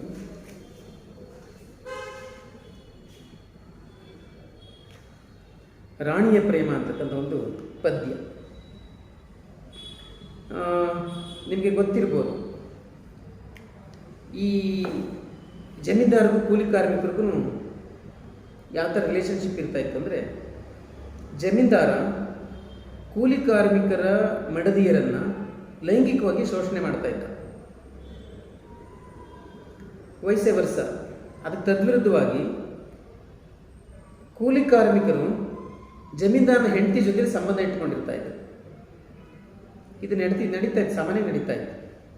ಜಮೀನ್ದಾರ ಕೂಲಿ ಕಾರ್ಮಿಕರ ಅಥವಾ ದಲಿತರ ಹೆಣ್ಣುಮಕ್ಕಳನ್ನ ಶೋಷಣೆ ಮಾಡಿದ್ರೆ, ಜಮೀನ್ದಾರನ ಹೆಂಡತಿಯರು ಕೂಲಿ ಕಾರ್ಮಿಕರ ಜೊತೆ ಸಂಬಂಧ ಇಟ್ಕೊಂಡಿರ್ತಾ ಇದ್ರು. ಇದು ಎಲ್ಲರಿಗೂ ಗೊತ್ತಿರುವಂಥ ವಿಚಾರ, ಜಗಜ್ಜಾಹೀರಾಗಿರುವಂಥ ವಿಚಾರ. ಇದಕ್ಕೆ ಅರವಿಂದ್ ಮಾಲ್ಗತ್ತಿಯವರದೇ ಒಂದು ಪದ್ಯನೇ ಇದೆ. ಬರ್ತಾವು ನಮ್ಮ ಕೇರಿಗೆ ಕಾಲ್ಮರಿ ಬರ್ತಾವು ಅಂತ ಪದ್ಯನೇ ಇದೆ, ನೀವು ಗಮನಿಸ್ಬೋದು. ಈ ಸಬ್ಜೆಕ್ಟನ್ನು ಹೇಳುವಂಥ ಪದ್ಯ ಇಲ್ಲಿ ಗಮನಿಸಬೇಕು. ಜಮೀನ್ದಾರ ದಲಿತರ ಹೆಣ್ಣು ಮಕ್ಕಳನ್ನ ಶೋಷಣೆ ಮಾಡಿದ್ರೆ ಅವನಿಗೇನು ಶಿಕ್ಷೆ ಆಗಲ್ಲ. ಬಟ್ ಇಲ್ಲಿ ಜಮೀನ್ದಾರನ ಹೆಂಡತಿ ತಾನೇ ಕೂಲಿ ಕಾರ್ಮಿಕರ ಜೊತೆ, ಜೀತಗಾರರ ಜೊತೆ ಸಂಬಂಧ ಇಟ್ಟುಕೊಂಡ್ರೆ ಕೂಲಿ ಕಾರ್ಮಿಕನ ಪ್ರಾಣ ಹೋಗುತ್ತೆ, ಇವಳಿಗೂ ಏನೂ ಆಗಲ್ಲ. ಎಂಥ ವಿಚಿತ್ರ, ಅಂಥದ್ದೊಂದು ವಸ್ತುವನ್ನು ಹೇಳ್ತಕ್ಕಂಥ ಪದ್ಯ. ಉತ್ತರ ದಿಕ್ಕಿಗೆ ರಾಣಿಯೊಬ್ಬಳು ಇದ್ದಳು ಬಲು ಹಿಗ್ಗಿ. ಉತ್ತರ ದಿಕ್ಕಿಗೆ ರಾಣಿಯೊಬ್ಬಳು ಇದ್ದಳು ಬಲು ಹಿಗ್ಗಿ. ಎತ್ತರದಲ್ಲಿ ರಾಣಿ ಇದ್ದಳು ಕಣ್ಣುಗಳಿಗೆ ಸುಗ್ಗಿ. ಎತ್ತರದಲ್ಲಿ ರಾಣಿ ಇದ್ದಳು ಕಣ್ಣುಗಳಿಗೆ ಸುಗ್ಗಿ. ಆಳನು ಕರೆದಳು ಪಟ್ಟದ ರಾಣಿ ಆಳುಬಾರೋ ನನ್ನ. ಆಳನು ಕರೆದಳು ಪಟ್ಟದ ರಾಣಿ ಆಳುಬಾರೋ ನನ್ನ. ಜೀತಗಾರನ ಜೊತೆಗೆ ಕರೆದಳು ಪ್ರೀತಿ ಮಾಡೋ ನನ್ನ. ಜೀತಗಾರನ ಜೊತೆಗೆ ಕರೆದಳು ಪ್ರೀತಿ ಮಾಡೋ ನನ್ನ ಅಂತ ಕೇಳು. ಅದಕ್ಕೆ ಜೀತಗಾರ ಏನು ಹೇಳ್ತಾನೆ? ಕೊಕ್ಕರೆಯೊಂದು ಮೀನ ಪ್ರೀತಿಸಿತು, ಈ ಪ್ರೇಮದ ಗುಟ್ಟೇನು. ಕೊಕ್ಕರೆ ಮೀನು ಪ್ರೀತಿಸೋದು ಅದಕ್ಕೆ ತಿಂದಾಕಕ್ಕೆ ಅಲ್ಲ. ಮಸದ ಕತ್ತಿಯು ಕೊರಳ ಪ್ರೀತಿಸಿತು, ಈ ಒಲವಿನ ಪರಿಯೇನು. ಮಸದ ಕತ್ತಿಯು ಕೊರಳ ಪ್ರೀತಿಸಿತು, ಈ ಒಲವಿನ ಪರಿಯೇನು. ಕತ್ತಿ ಕೊರಳನ್ನ ಯಾಕೆ ಪ್ರೀತಿಸುತ್ತೆ? ಕತ್ತರಿಸೋಕ್ಕೆ ಅಂತ. ಅದಕ್ಕೆ ರಾಣಿ ಹೇಳ್ತಾಳೆ, ಮನದಾಳದ ನೋವು ಏರುತ್ತಲಿರುವುದು ತಲೆಯ ತಿಕ್ಕು ಬಾರೋ. ಕಣ್ಣ ಕೊಳದಲ್ಲಿ ಮುಖವ ನೋಡುವೆನು ಎದೆಯ ಹೊಕ್ಕು ಬಾರೋ. ಮನದಾಳದ ನೋವು ಏರುತ್ತಲಿರುವುದು ತಲೆಯ ತಿಕ್ಕು ಬಾರೋ. ಕಣ್ಣು ಕೊಳದಲ್ಲಿ ಮುಖವ ನೋಡುವೆನು ಎದೆಯ ಹೊಕ್ಕು ಬಾರೋ. ಅದಕ್ಕೆ ಅವನೇನು ಸಮಸ್ಯೆ ಕೊಡ್ತಾನೆ? ನೆಲ ಮುಗಿಲುಗಳ ಸಂಗಮವಿಲ್ಲಿ, ನೆಲ ಮುಗಿಲುಗಳ ಸಂಗಮವಿಲ್ಲ, ಪ್ರೀತಿಯ ಎಲ್ಲೆಯೂ ಅರಿತಿಲ್ಲ.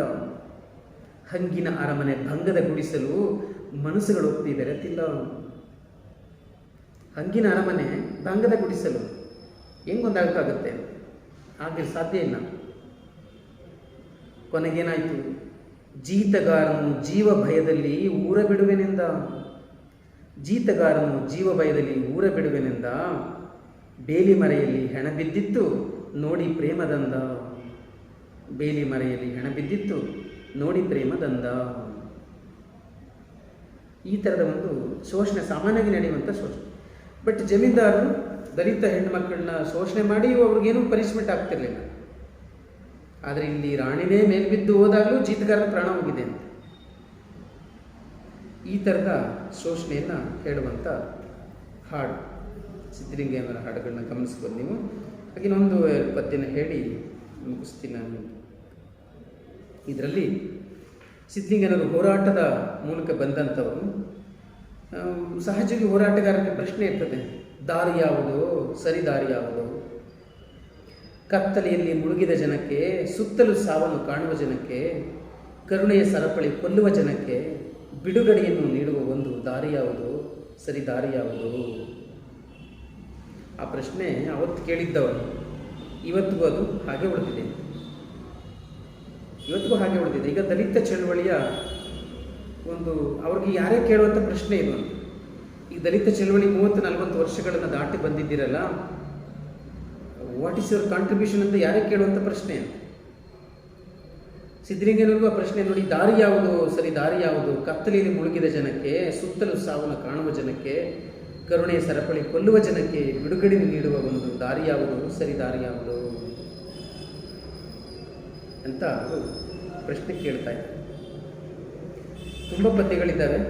ಇಷ್ಟು ಎಲ್ಲ ಪದ್ಯಗಳನ್ನ ಹೇಳೋಕ್ಕೆ ಕಷ್ಟ ಆಗುತ್ತೆ, ಸಮಯನೂ ಇಲ್ಲ. ಬಂದು ಸಾಂಕೇತಿಕವಾಗಿ ನಿಮಗೆ ಅವರ ಪದ್ಯಗಳನ್ನ ಪರಿಚಯ ಮಾಡಿಸೋಕ್ಕೋಸ್ಕರ ಇದನ್ನು ಹೇಳಬೇಕಾಗುತ್ತೆ. ಪದ್ಯಗಳನ್ನ ಪರಿಚಯ ಮಾಡಿಸೋದಕ್ಕೋಸ್ಕರ ಎಲ್ಲವನ್ನು ಹೇಳೋಕ್ಕೆ ಸಾಂಕೇತಿಕವಾಗಿ ಸಿದ್ಧಲಿಂಗಯ್ಯನವರು ಎಷ್ಟು ರೀತಿಯಲ್ಲಿ ಹಾಡುಗಳನ್ನ ಬರೆದಿದ್ದಾರೆ ಅಂತ.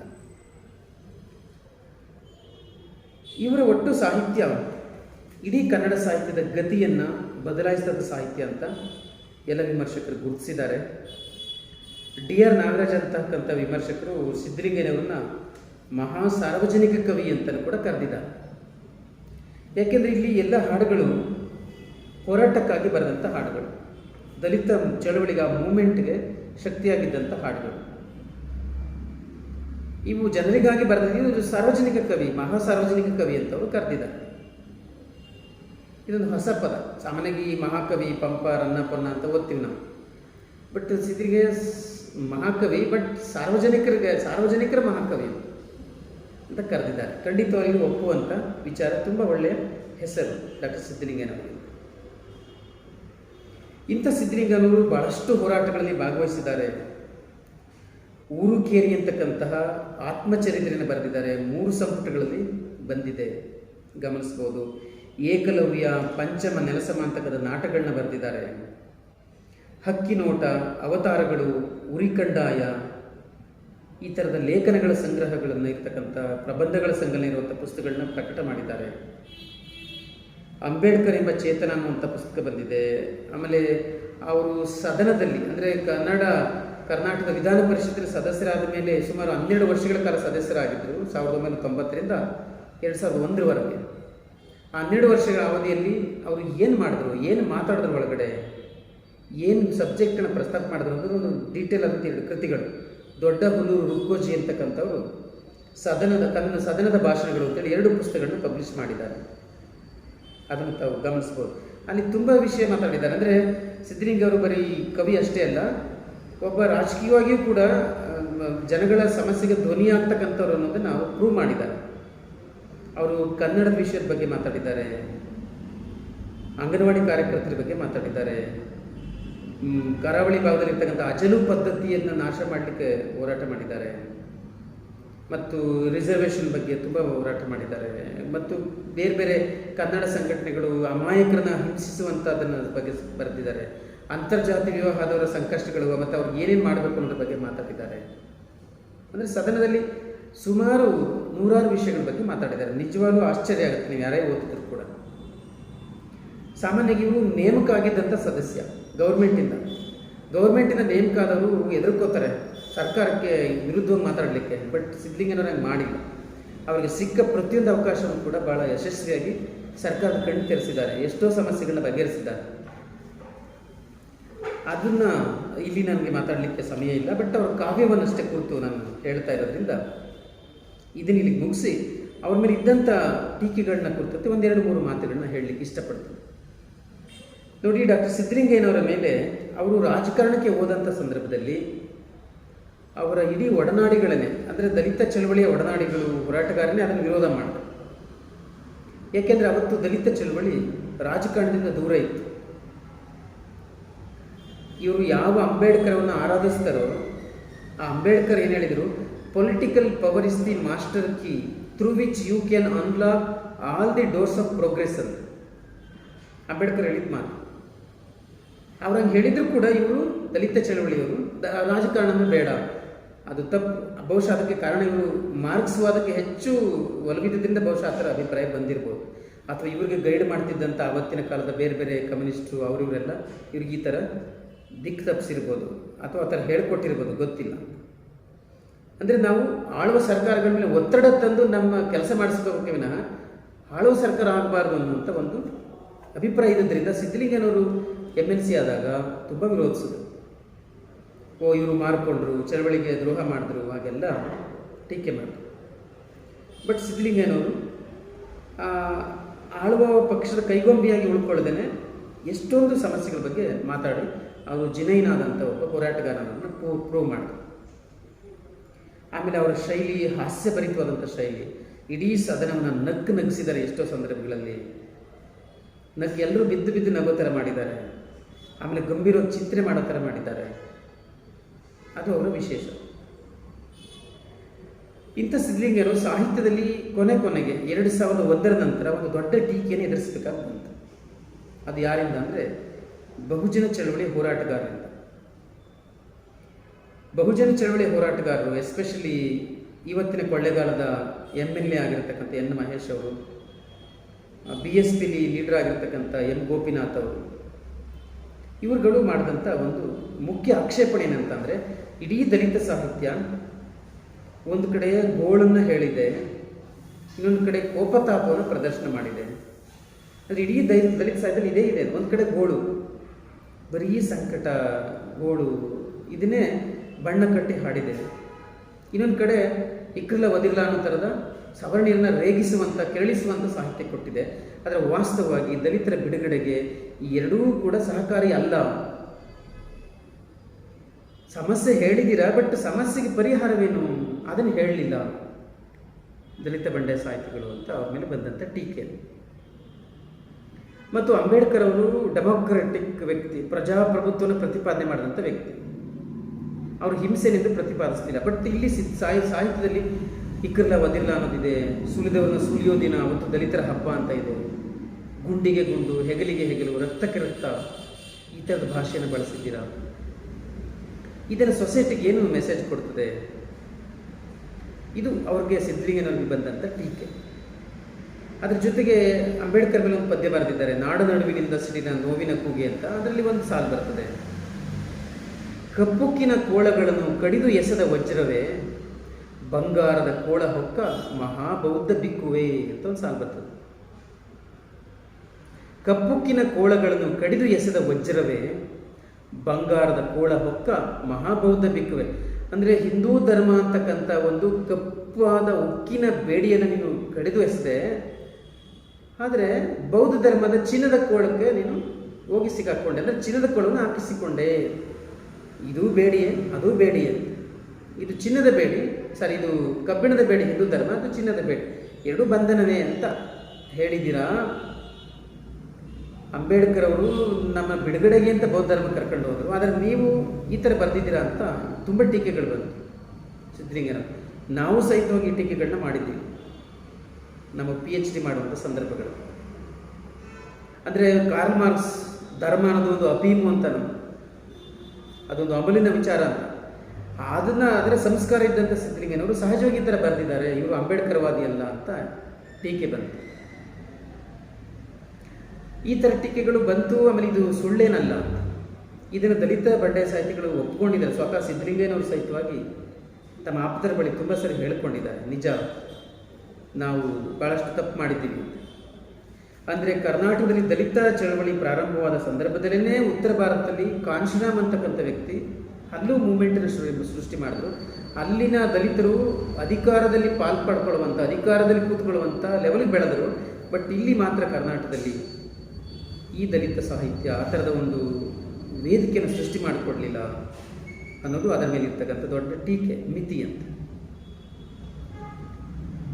ಹೀಗೆ ಇದನ್ನೆಲ್ಲ ಅವರು ಒಪ್ಕೊಂಡಿದ್ದಾರೆ. ಅರವಿಂದ್ ಮಾಲ್ಗತ್ತಿಯವರು ಸಹಿತವಾಗಿ ನಿಜ ಕನ್ನಡ ದಲಿತ ಸಾಹಿತ್ಯ ಒಂದೇ ವಾರ್ಡಿನ ರೋಗಿಗಳು ನರಳಿದಂತಿದೆ ಅಂತ ಅವರು ರೂಪಕದ ಭಾಷೆಯಲ್ಲಿ ಹೇಳಿದ್ದಾರೆ. ಈ ಒಂದೇ ವಾರ್ಡಿನ ರೋಗಿಗಳು ನರಳಿದ ಹಾಗೆ, ಅಂದರೆ ಬರೀ ಅನ್ಯಾಯ ದೌರ್ಜನ್ಯಗಳನ್ನೇ ಒಂದು ರೀತಿ ದಾಖಲಿಸಲಾಗಿದೆ ಅಂತ ಹೇಳಿದ್ದಾರೆ. ಆ ಥರ ಒಪ್ಪಿಕೊಂಡಿದ್ದಾರೆ. ಹಾಗಾಗಿ ಒಂದು ರೀತಿ 2001ರಿಂದ ಇವನ್ನು 20ವರೆಗೆ ಒಂದು 20 ವರ್ಷಗಳ ಕಾಲ ಇದೊಂದು ರೀತಿ ಪುನರ್ಮೌಲ್ಯೀಕರಣದ ಒಂದು ಕಾಲ ಆಯಿತು, ದಲಿತ ಬಂಡಾಯ ಸಾಹಿತ್ಯದ ಕಾಲ, ಮತ್ತು ಪುನರ್ವಿಮರ್ಶೆಗೆ ಒಳಪಟ್ಟಂಥ ಕಾಲ. ಮತ್ತು ಕನ್ನಡ ಸಾಹಿತ್ಯದಲ್ಲಿ ನಾವು ನೋಡೋ ಹಾಗೆ 1920ರಿಂದ 45ರವರೆಗೆ ನವೋದಯ ಸಾಹಿತ್ಯವನ್ನು ಗುರುತಿಸ್ತಾರೆ. ನವೋದಯ ಸಾಹಿತ್ಯದ ಅವಧಿ ಅಂತ ಕುವೆಂಪು, ಬೇಂದ್ರೆ, ಕಾರಂತರು, ಮಾಸ್ತಿ ಈ ಥರದ ಲೇಖಕರು ಅಂತ. ಹಾಗೆ 45ರಿಂದ 50ರ ಅವಧಿಯಲ್ಲಿ ಪ್ರಗತಿಶೀಲ ಸಾಹಿತ್ಯ ಅಂತ ಗುರುತಿಸ್ತಾರೆ. ಅನಕೃಷ್ಣರಾವ್, ಚದುರಂಗ, ಬಸವರಾಜ್ ಕಟ್ಟಿಮನಿ, ನಿರಂಜನ ಇವರು ಗುಂಪು. ಆಮೇಲೆ 50ರಿಂದ 75ರವರೆಗೆ ನವ್ಯ ಸಾಹಿತ್ಯ ಅಂತ ಗುರುತಿಸ್ತಾರೆ. ಗೋಪಾಲಕೃಷ್ಣ ಅಡಿಗ, ವಿಕ್ರು ಗೋಕಾಕ್, ಅನಂತಮೂರ್ತಿ, ಲಂಕೇಶ್ ಇವ್ರದೊಂದು ಟೀಮ್ ಅಂತ. ಆಮೇಲೆ 75ರಿಂದ ದಲಿತ ಬಂಡಾಯ ಸಾಹಿತ್ಯ ಗುರುತಿಸ್ತಾರೆ. ಗಮನಿಸಿ, ಒಂದು 20-25 ವರ್ಷ ಕಳೆತಿದಾಗೇ ಒಂದು ಸಾಹಿತ್ಯ ಇನ್ನೊಂದು ಸಾಹಿತ್ಯವನ್ನು ಹಿಂದಕ್ಕೆ ಹಾಕಿ ಬಂದಿದೆ. ಬಟ್ ಈಗ ದಲಿತ ಚಳವಳಿ ಸೃಷ್ಟಿ 75ರಿಂದ ಇಲ್ಲಿವರೆಗೆ ಹೆಚ್ಚು ಕಡಿಮೆ ಸುಮಾರು 45-50 ವರ್ಷ ಹತ್ತಿರ ಬಂತು. ಅಷ್ಟು ವರ್ಷಗಳ ಕಾಲ ಸುದೀರ್ಘವಾಗಿ ಕನ್ನಡ ಸಾಹಿತ್ಯದಲ್ಲಿ ದಲಿತ ಬಂಡಾಯ ಸಾಹಿತ್ಯ ಇನ್ನೂ ಆ ಬಿಸಿಯನ್ನು ಉಳಿಸ್ಕೊಂಡಿರೋದು ಇದರ ಹೆಗ್ಗಳಿಕೆ. ಇಂಥ ಟೀಕೆಗಳ ನಡುವೆಯೂ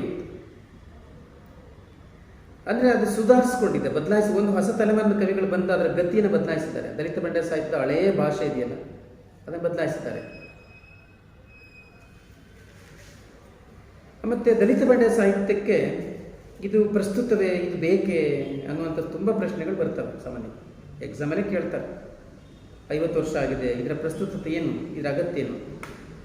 ಈಗ ದಲಿತ ಬಂಡಾಯ ಸಾಹಿತ್ಯ ಪ್ರತಿಪಾದಿಸುವಂತಹ ಆ ಒಂದು ಧ್ಯೇಯ ಸಮಾನತೆ ಅದು ಇರ್ರೆಲೆವೆಂಟ್ ಹೆಂಗಾಗುತ್ತೆ, ಯಾವಾಗ ಆಗುತ್ತೆ? ಅದು ಇರ್ರೆಲೆವೆಂಟ್ ಆಗಿ ಸಾಧ್ಯವಿಲ್ಲ ಅಂತ. ದಲಿತ ಬಂಡಾಯ ಸಾಹಿತ್ಯದ ಧ್ಯೇಯ ಈಕ್ವಾಲಿಟಿ ಅನ್ನೋದು ಇರ್ರೆಲೆವೆಂಟ್ ಆಗದೇ ಇರುವಾಗ ದಲಿತ ಸಾಹಿತ್ಯ ಇರ್ರೆಲೆವೆಂಟ್ ಆಗೋದು ಹೇಗೆ? ಹಾಗೂ ಪ್ರಶ್ನೆ ಇಲ್ಲ. ಹಾಗಾಗಿ ದಲಿತ ಬಂಡಾಯ ಸಾಹಿತ್ಯಕ್ಕೆ ಇನ್ನೊಂದು ಪರ್ಯಾಯವಾದ ಇನ್ನೊಂದು ಸಾಹಿತ್ಯ ಬಂದಿಲ್ಲ. ಮತ್ತು ದಲಿತ ಬಂಡಾಯ ಸಾಹಿತ್ಯದ ಒಂದು ಹೆಗ್ಗಳಿಕೆ ಅಂದರೆ ಇವತ್ತು ಯಾರೇ ಸಾಹಿತ್ಯ ಬರೆದರೂ ಕೂಡ ಅದು ಮಾನವೀಯವಾಗಿರುವ ಹಾಗೆ, ಅದು ತೀರಾ ಸಾಮಾನ್ಯ ಮನುಷ್ಯರಿಗೆ ಅನ್ವಯ ಆಗುವ ಹ್ಯುಮ್ಯಾನಿಟಿಯನ್ನು ಪ್ರತಿಪಾದಿಸುವ ಹಾಗೆ ಒಂದು ರೂಟನ್ನು, ಒಂದು ವೇದಿಕೆಯನ್ನು, ಮ್ಯಾಪನ್ನು ಕಲ್ಪಿಸಿಕೊಟ್ಟಿದ್ದು ದಲಿತ ಬಂಡೆ ಸಾಹಿತ್ಯ. ಯಾರೇ ಬರೆದ್ರು ಕೂಡ ಇದು, ಅದು ಅದರ ಹೆಗ್ಗಳಿಕೆ. ಹೀಗೆ ಒಟ್ಟು ದಲಿತ ಬಂಡೆ ಸಾಹಿತ್ಯದಲ್ಲಿ ಡಾಕ್ಟರ್ ಸಿದ್ಧಲಿಂಗಯ್ಯನವರ ಸ್ಥಾನಮಾನವನ್ನು ನಾವು ಗುರುತಿಸ್ಬೋದು. ಅವರು ಮಾರ್ಕ್ಸ್ವಾದಿ ಆಗಿದ್ದರು, ಅವರು ಸೇಡು, ರೊಚ್ಚು ಈ ಥರದ ಪದ್ಯಗಳನ್ನ ಬರೆದು ಆಶ್ಚರ್ಯ.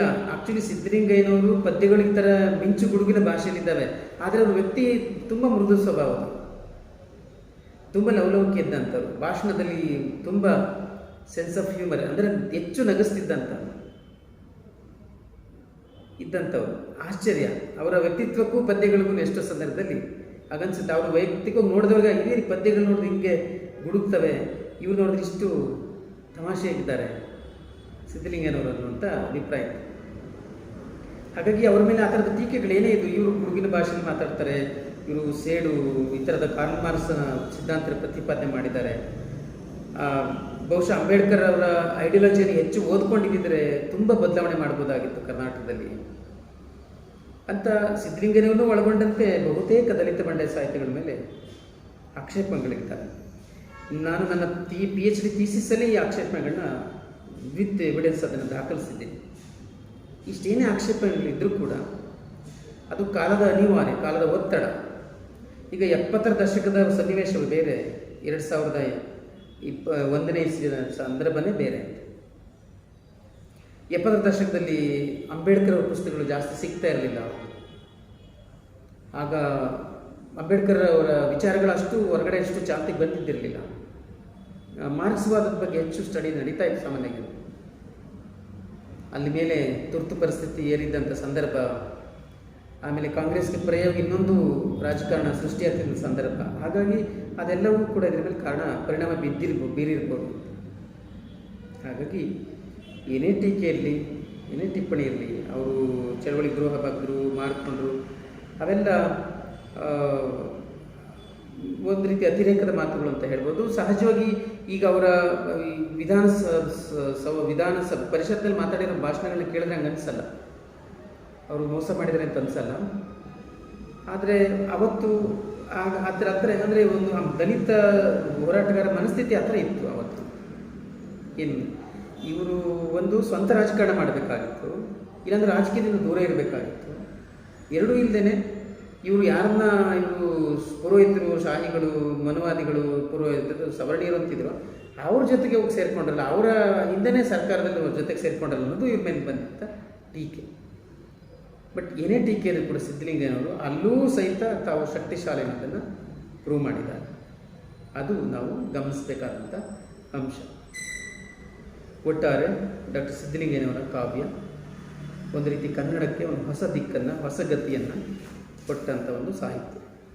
ಅದನ್ನು ಯಾರೂ ಕೂಡ ಅಲಗಳೆಯಕ್ಕೆ ಸಾಧ್ಯವಿಲ್ಲ. ಕೆಲವು ವಿಮರ್ಶಕರು ಆರೋಪನೂ ಮಾಡ್ತಾರೆ, ಒಂದು ತೀರಾ ಗಂಭೀರವಾದಂಥ, ತೀರಾ ಶಾಶ್ವತವಾಗಿ ಉಳಿಯಬಲ್ಲಂಥ ಯಾವುದೇ ಕೃತಿಗಳನ್ನ ಅವರು ಕೊಟ್ಟಿಲ್ಲ ಕನ್ನಡಕ್ಕೆ ಅಂತ ಕೆಲವರು ಹೇಳ್ತಾರೆ.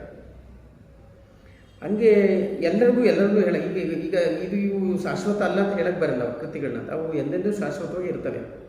ಯಾಕೆಂದರೆ ಒಂದು ಸಾಹಿತ್ಯ ಗತಿಯನ್ನು ಬದಲಾಯಿಸಿದಂಥ ಕಾವ್ಯ ಆಗಿರೋದ್ರಿಂದ ಸಿದ್ಧಲಿಂಗಯ್ಯನವರ ಕಾವ್ಯಕ್ಕೆ ಆ ಥರದೊಂದು ಶಕ್ತಿ ಇದೆ. ಹಾಗಾಗಿ ಅವರು ಒಂದು ರೀತಿಯ ಸಾರ್ವಜನಿಕ ಕವಿ, ಒಂದು ರೀತಿ ಕನ್ನಡ ಸಾಹಿತ್ಯದಲ್ಲಿ ಮತ್ತೆ ಮತ್ತೆ ಎಲ್ಲರೂ ನೆನೆಸ್ಕೊಳ್ಳುವಂಥ ಒಬ್ಬ ಶಾಶ್ವತ ಕವಿ ಅಂತ ಹೇಳ್ತಾ ಇಷ್ಟು ವಿಚಾರಗಳನ್ನ ತಮಗೆ ಮಂಡಿಸಲಿಕ್ಕೆ ನನಗೆ ಸಂತೋಷ ಆಗಿದೆ ಅಂತ ಹೇಳಿ ನನ್ನ ಮಾತು ಮುಗಿಸ್ತೀನಿ. ಎಲ್ರಿಗೂ ಧನ್ಯವಾದಗಳು.